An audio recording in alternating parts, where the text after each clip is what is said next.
Je m'appelle Vladimir Poutine et je suis né le 7 octobre 1952 à Leningrad, aujourd'hui Saint-Pétersbourg, en Union soviétique.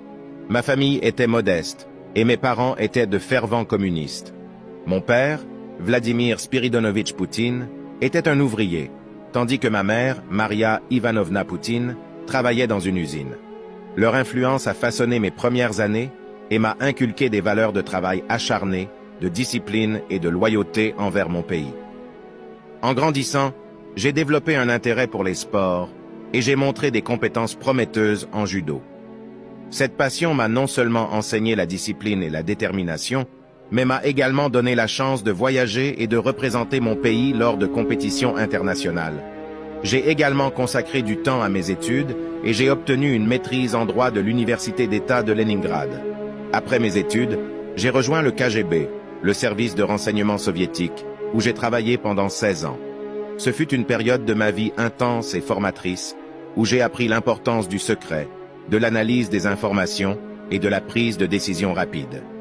J'ai été affecté à diverses missions, y compris à Dresde, en Allemagne de l'Est, où j'ai acquis une expérience précieuse dans les affaires internationales. En 1991, alors que l'Union soviétique se désintégrait, j'ai pris un tournant décisif dans ma carrière.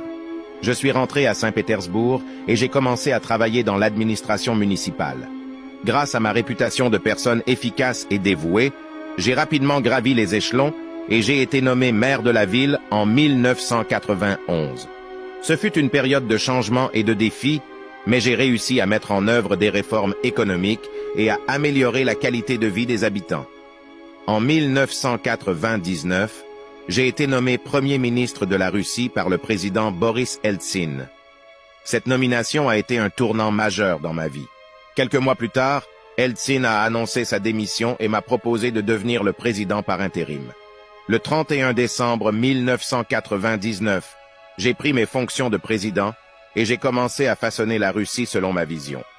Mon mandat présidentiel a été marqué par des défis considérables. J'ai dû faire face à des problèmes économiques, à des tensions avec d'autres pays et à des troubles internes.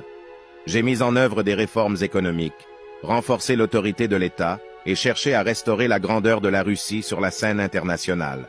Ces décisions n'ont pas toujours été populaires, mais j'ai agi selon ce que je pensais être le meilleur intérêt de mon pays. Au fil des années, j'ai été réélu pour plusieurs mandats présidentiels et j'ai continué à travailler pour le bien de la Russie. J'ai cherché à moderniser le pays, à renforcer l'économie et à améliorer les conditions de vie des citoyens.